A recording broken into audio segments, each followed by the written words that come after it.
Ah, what's up, gamers? We're here. We're back for season 4 of the YCL.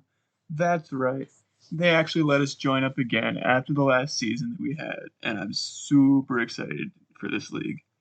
This is going to be a shorter season than last season, just a holdover to the Diamond and Pearl remakes, see what happens then. But this is going to be a quicker season, and I'm really looking forward to it. It means that every single game has a lot of pressure, and it's going to be a very good time, I'm sure. You may have already seen a video for this league on our channel. I posted earlier this week, maybe last week, grudge match we had, but so that would give away some of the Pokemon that we have on this team. But this is going to be a draft analysis. You're going to go over all of our picks and what we're going to be using this season.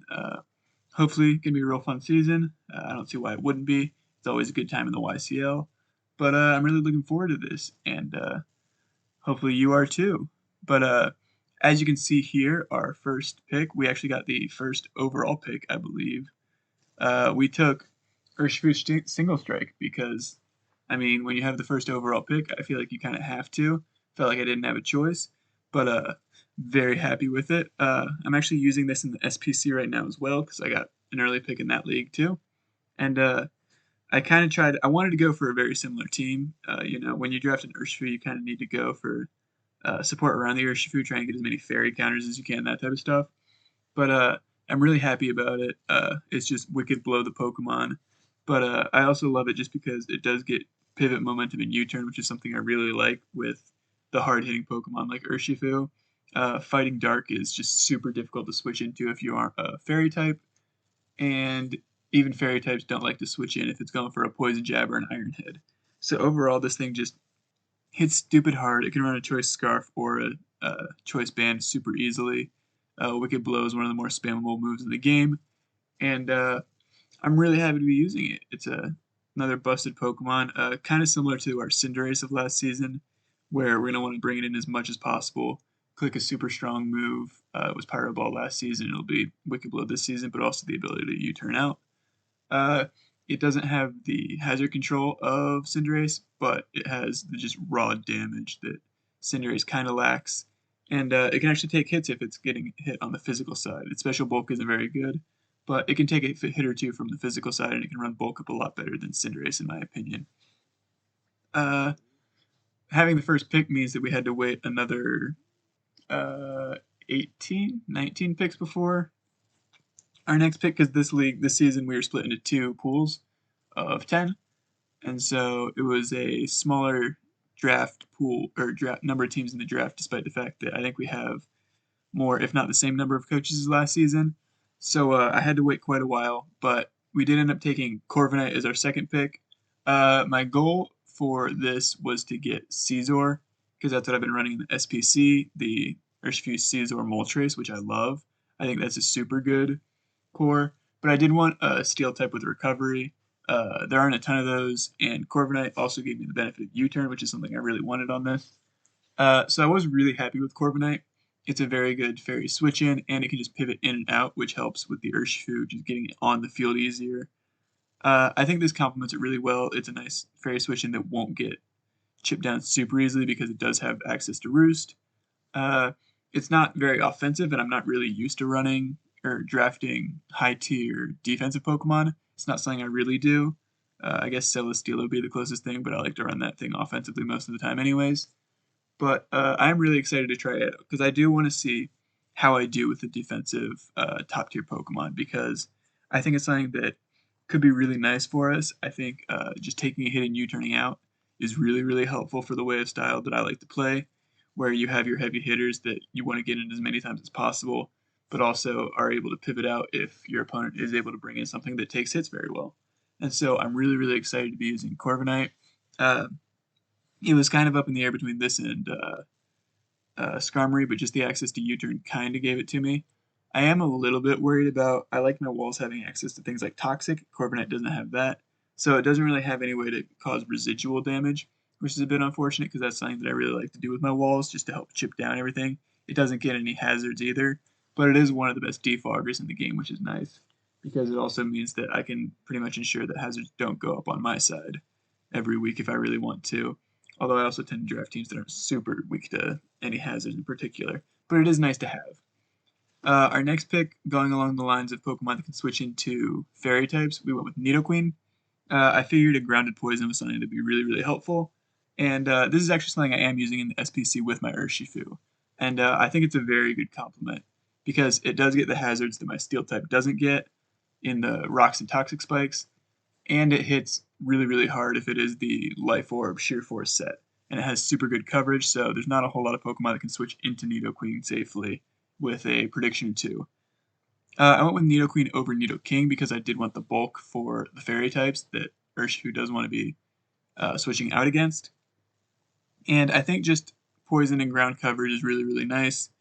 It handles the fairies really well. It can take hits from fighting types, which was a bit of a problem because Urshifu doesn't really like fighting types, and Corbinite doesn't love switching into him either because of the neutral damage from its steel typing. And so I like having this for the fighting types. It is a bit slow, but so far I have decent speed tiers in the 60s, 90s, and 70s.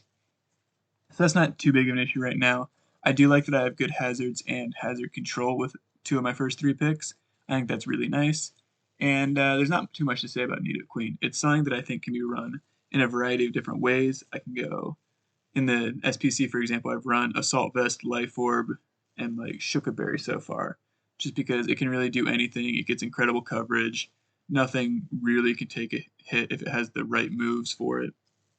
And I've really been enjoying using it. It's not a Pokemon that I've ever really drafted in the past, but with Urshifu, I think it's a really good pair, and I'm really happy to have them together. So after these 2 picks, we had to wait for the draft to get all the way back to us again. And so on the wheel, I picked Lantern because, of course, I picked Lantern. I picked Lantern in every single league, everywhere. I was actually looking at my draft league statistics, and I've played exactly 100 battles on the site, and 40 of them have had Lantern in them. It's well above everything else that I've ever used, and there's only like 4 Pokemon that hasn't been to twice as many matches for me. I love Lantern, and I'm gonna keep drafting it. It's just a fantastic Pokemon with the water or the electric immunity, and it's a water type that can beat most other water types, which is kind of hard to find. It also gets ice coverage, which is great because grass types are usually the best switch into it. And I just think it's a super good Pokemon, especially pairing with a Steel Flying type like Corbinite. I usually pair it with Celesteela just because it takes all of the fire and electric moves that Celesteela fears and the grass and ground types that scare it. You can just switch in your Corviknight or Celesteela. And so I think this is a very good defensive core between Corviknight and Lantern. They both have momentum and they both cover each other's weaknesses super, super well. It's not really doing much for the Urshifu. I guess it's a flying resist, which Corviknight already was, but this thing actually can hit the flying types. But I just really love Lantern. I think it's a very, very good Pokemon, and it's always a good value, regardless of what tier it is, because it's always super low. And I just love Lantern. I'm going to keep drafting it. There's not much you can do to stop me unless you draft it like round 3. So I'm really happy to have Lantern this season, because last season I went with Quagsire, hated it, didn't like it, doesn't have momentum, and it kind of just sits there, doesn't do anything. Lantern actually does do damage, and it can pivot out if it needs to. So I'm really happy to have it this season. I'm really excited to be using it again. The other Pokemon we picked on the wheel was Ribambi. I figured that webs would be really nice for Urshifu because it would allow us to run something like a banded set instead of a scarf set every week. And Nidoqueen is also another Pokemon that really appreciates webs because it can actually start outspeeding things when webs are up. I also wanted just another momentum Pokemon. It has U-Turn, it has Baton Pass, although it's just a dry pass, so U-Turn's pretty much always the way to go. But I figured this thing is most scared of steel types. What do we have? An Urshifu that just destroys steel types along with a Nidoqueen. So I think a Quiver Dance set is quite possible in multiple weeks this season just because the steel types are so scared of the rest of our Pokemon that we've drafted so far. I think steel types lose to pretty much everything we have so far. And so I think it's a very good fit for our team. And also just sticky webs are really, really good. I think it also gets defog if I need it, but I'm sure that Corbinite will always be my defogger if I do feel the need to bring hazard removal. This is my first Rock's weakness, which means I can throw the boots on it if I need to because this is an item clause league, and only one thing gets to wear boots every week. But I am really happy with it. This thing really does only just struggle with like fire types and steel types, and so I think Nidoqueen pairs really well with it. Lantern pairs well with it. Urshifu can usually do a ton of damage because there aren't a ton of fire types that like to take a Wicked Blow, from what I know. And I'm really happy with Ribambi overall. It's a Pokemon I've used once or twice. I think it's probably one of my preferred sticky web setters, besides like Vikavolt, just because it's fast and it can actually do stuff besides set up sticky webs, because Quiver Dance is one of the best moves in the game, and Shield Dust one of the best abilities in the game. So I think it's nice. It is very frail. It's not going to be switching into much, but I think we have enough defensive Pokemon so far and enough momentum that it's not super important. And honestly, it's going to be running like Sash Webs quite often. That's what we did in the match we already played. And I think it's a solid option for this team just because I think Webs can be very, very valuable for Urshifu alone. And I think this provided more of an offensive option despite being sticky webs. A lot of sticky web setters I feel like are pretty passive. And I think this one actually provides a offensive threat if there aren't any steel types on the opposing side. Next set, we have to go wait for another turn on the wheel. And our next pick ended up being Wigglytuff because, of course, we drafted Jigglypuff last season, loved it, had a ton of fun with it, and Wigglytuff ended up being the same price as Jigglypuff, I think. So I was like, you know what? Why not upgrade? We don't have to be running the Eviolite this season, which is fantastic because last season there were a lot of times where my Jigglypuff wasn't taking any hits at all and it was just taking residual damage. And I was like, well, a Leftovers Jigglypuff is just as effective here. And you know what? We can actually run Leftovers Jigglypuff this season because we have Wigglytuff. I think the normal fairy type is really, really nice because I always tend to draft teams that don't like switching into ghosts, don't like switching into dragons, and this is really, really nice for all of that. It gets teleport, which is incredible, as I learned last season, something that I never used before, but teleport Jigglypuff was fantastic for us, and I'm going to be running that a whole lot more with this thing. It's also a second rock setter, and it gets like knockoff and that type of stuff. So I think it's really good. As it showed in the grudge match, we brought it, and it just walled Dragapult.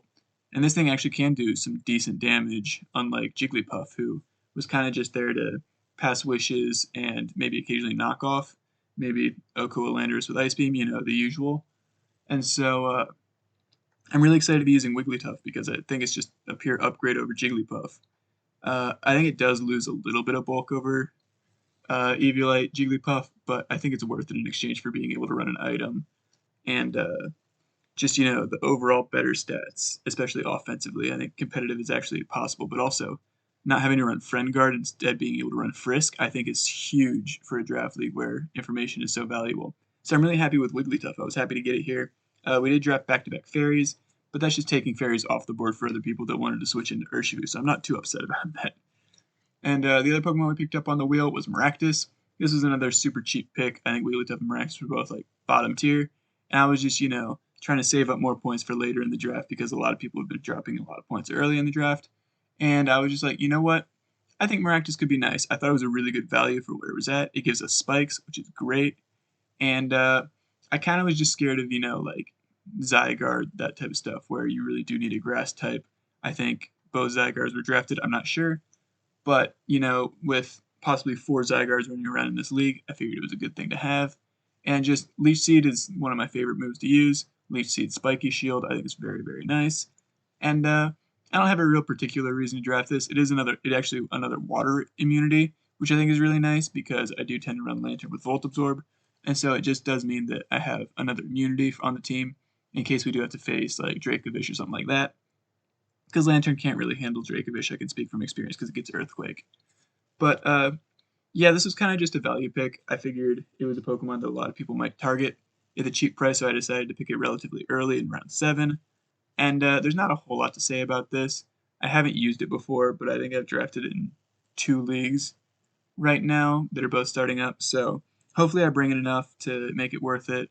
It's not something I expect to be coming every single week, of course, but I think it is a Pokemon that can be valuable in the right circumstances, especially because I think spikes are really helpful for Urshifu and Nidoqueen and that type of stuff.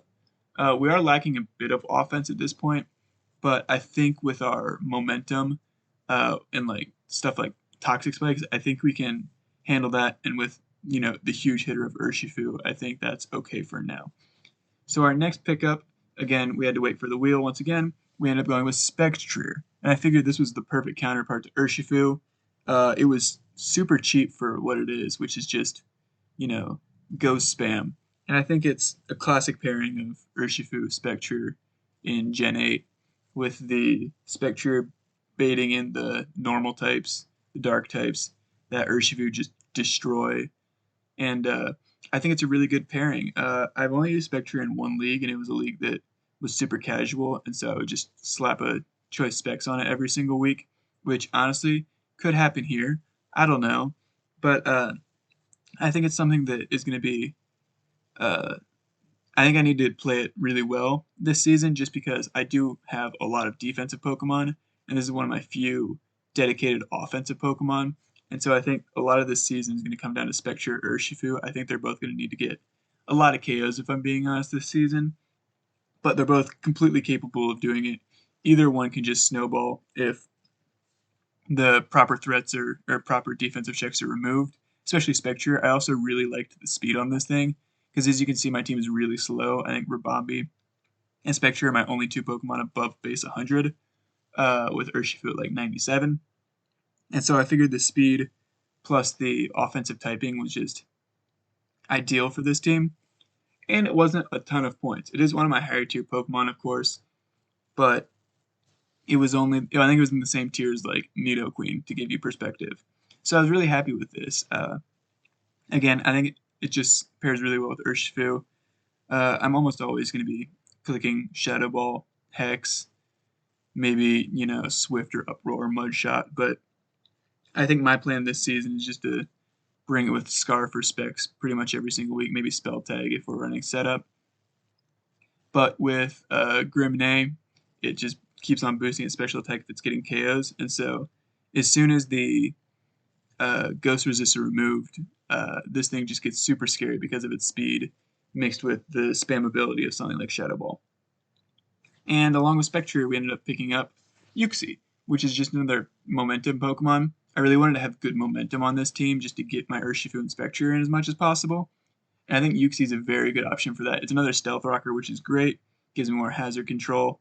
And I think just Yuxi, I went with Yuxi because it is the most defensive out of the Lake Trio.